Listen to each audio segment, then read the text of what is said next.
Right now on Up with KREM, a possible rollback. What metrics Spokane County must meet to stay in Phase 3 of the state's reopening plan. After just 100 days, I can report to the nation, America is on the move again.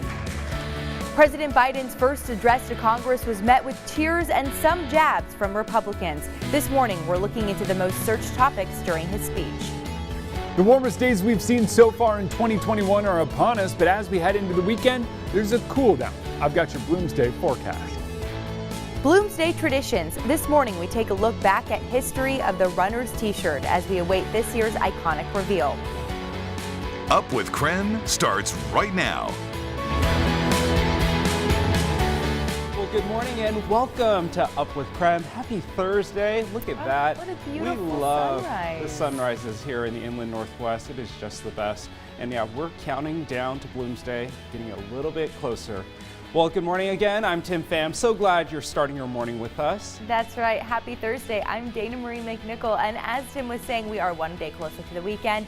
Friday Eve. This means one day away from people starting to run Bloomsday. That's right. Check this out. This is a tweet from the South Perry neighborhood. They have some suggestions about what to do after the run once you've earned it. Okay, this is my favorite part. This is what I look forward to. The best part of the run is, eating and celebrating with friends. The South Perry neighborhood is perfect for that. They got some beer, they got some pizza. Bloody Marys. I'm just so hungry right now. All right, and if you want to share with us your memories of Bloomsday, please do.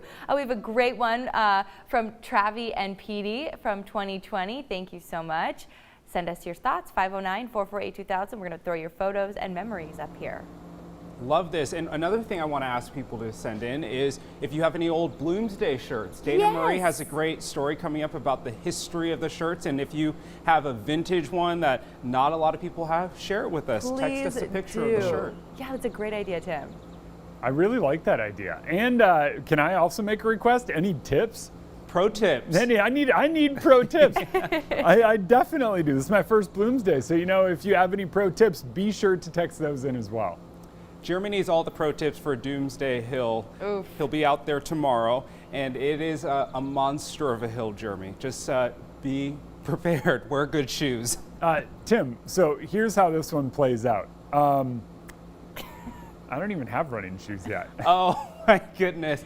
Y'all, we need to get Jeremy some shoes in the next 24 hours. And tune in tomorrow morning because he's running Bloomsday and Doomsday Hill with shoes or not. On live television. On live television. I'm going to do it. And I've been tapering now for, that's what the runners say when they rest before the race. I've been tapering now for a good 2, 3, 4, 6 months, so I should be good to go. I think you're good to go. Yeah. Jeremy, let's get people good to go on this Thursday. What can we expect weather-wise? Let's take you outside and talk a warm morning. 51 degrees here in Spokane, and as we mentioned, this time of year, the 6 o'clock hour is oftentimes the coldest hour of the entire day, and here we sit at 51 degrees, so it is quite mild. 51 in Coeur d'Alene, 48 up in Sandpoint, and 50 in Moses Lake. It's warm. This 50 degrees is warm enough that I don't need a coat, and it's going to be like this tomorrow. So if you want to just get out, get that 7.5 miles done bright and early tomorrow morning, I think that's a great way to do it. Join me. I'll be running around trying to figure out how to run the course because I don't know it yet. But here we go. We got a little bit of cloud cover moving through early on this morning. Today is going to be mostly cloudy, but you are going to find some peaks of sunshine. And the reason is just how our ridge is set up. It's still there, but what we are seeing is a little bit of cloud cover making its way in with the moisture from that atmospheric river. So clouds do kind of take us through the day today. We're in the 50s early on this morning, but look what happens by noon. We're up to 70 degrees. By this afternoon, temperatures continue to climb, and we're up to 77 and staying there for a few hours. And 77 would make this the warmest day we've seen so far in 2021. But we're talking everything Bloomsday, and coming up, I've got your Bloomsday weekend forecast. Jeremy, thanks so much. Let's get to our big stories now. The next phase of reopening evaluation for counties in Washington will take place on Monday. And come Tuesday, we'll find out who and what counties will remain in Phase 3 of the state's reopening plan. Right now, Spokane County will likely move back to Phase 2 unless the state can meet those standards for coronavirus data. KREM 2's Nicole Hernandez joins us now live this morning to explain what those metrics are and where Spokane currently stands. Nicole, good morning.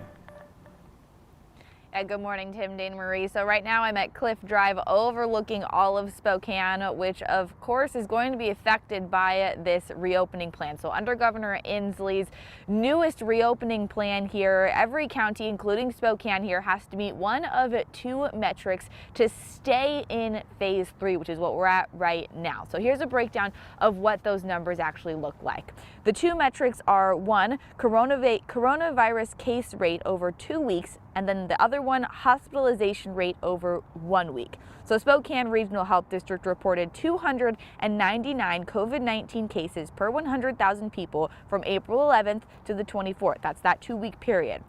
For large counties, including Spokane, they must have fewer than 200 new COVID-19 cases per 100,000 people. So we went over that number there.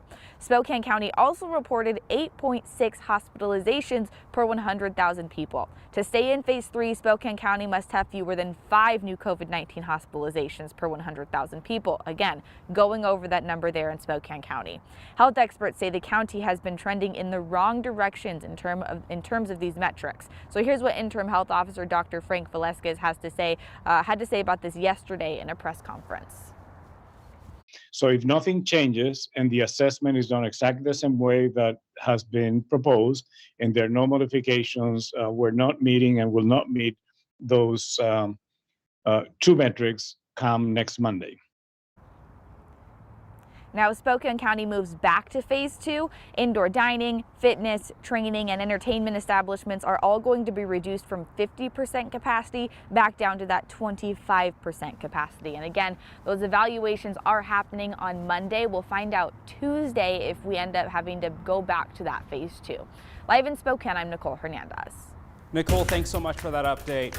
Taking a live look now at the White House this morning. Today, President Biden is getting ready to hit the road again today to tell people on the American Families Plan. He introduced it during his joint address to Congress last night. No one should have to choose between a job and a paycheck or taking care of themselves and their loved ones or parent or spouse or child. Biden also pushed his American Jobs Plan, which includes rebuilding the country's infrastructure. South Carolina Senator Tim Scott, who delivered the Republican response, said the president is working without reaching across the aisle. The actions of the president and his party are pulling us further and further apart. One moment of bipartisanship came when President Biden called for a new health agency to fight diseases like Alzheimer's, cancer, and diabetes. Well, coronavirus restrictions limited the audience to just about 200 members of Congress. For the first time, 2 women sat behind the president as he spoke, Vice President Kamala Harris and House Speaker Nancy Pelosi.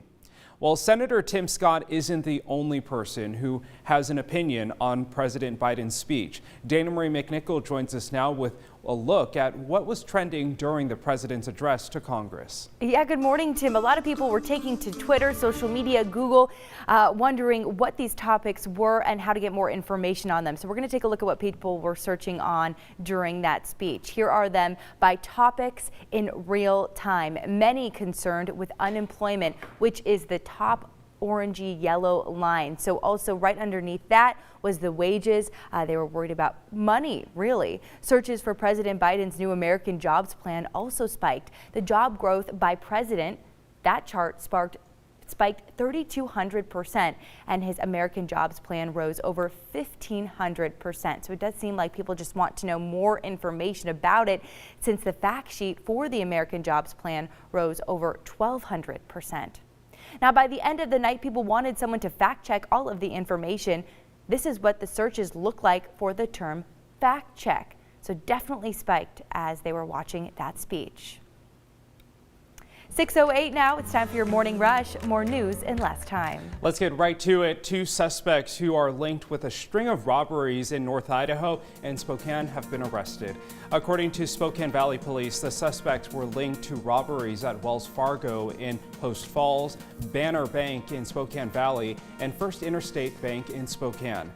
On Wednesday, detectives located and arrested 33-year-old Jesse Jenkins after they found him hiding in a bathroom stall of a local business. Police believe Jenkins committed all 3 robberies. He's charged with 2 counts of first-degree robbery in Washington. The first suspect, 39-year-old Sean Morrell, was arrested a week ago after being pulled over for a traffic stop. A Rathdrum woman was sentenced to up to 25 years in prison yesterday for murdering her newborn baby back in April of 2020. Now, I do want to warn you, this story might be disturbing to some viewers. Elizabeth Keys was found guilty of second-degree murder and felony destruction of evidence. Court documents show that Keys strangled her newborn to death before cutting the child's midsection. Prosecutors say she then tried to clean up the scene of that murder and other evidence, including that child's body. Her sentences for both charges will run consecutively. This morning, we're hearing from a state senator about why she's pushing for sentencing reform regarding Washington's 3 strikes law. Senator Jeannie Darnell says the law has proven itself to be racially disproportionate. It was a moment for me where I really understood the gravity of the situation and the stakes, the high stakes, and how obvious it was that this was an issue that was hurting brown and black people in our state more than white people. Senate Bill 5164 paves the way to re-sentence people serving life without parole if one of their 3 strikes involves second-degree robbery, which is no longer considered a strike offense. In our state, 64 people are serving life sentences with no parole for strikes that include second-degree robbery. The USGS logged a 2.5 magnitude earthquake earlier last night. Now, it happened near North Bend, about 10 miles east of Cartation. Officials there are asking those that felt the quake to fill out a form on the USGS website. Washingtonians will soon be able to receive an alert on their phone if an earthquake starts near their location. Coming up in our next half hour on Up with KREM, how you can learn more about the state's new Shake Alert system. And that's your morning rush. More news in less time. Let us know what's happening in your neighborhood by using the hashtag #UpWithKREM on social media. Well, still ahead this morning, Coach Carroll talks about Russell Wilson's future with the Seahawks, how he's addressing those complaints made earlier this year. And of course, we're taking you outside, giving you the running forecast as we head into the weekend. Spoiler alert, it's looking like a great weekend to put those running shoes on.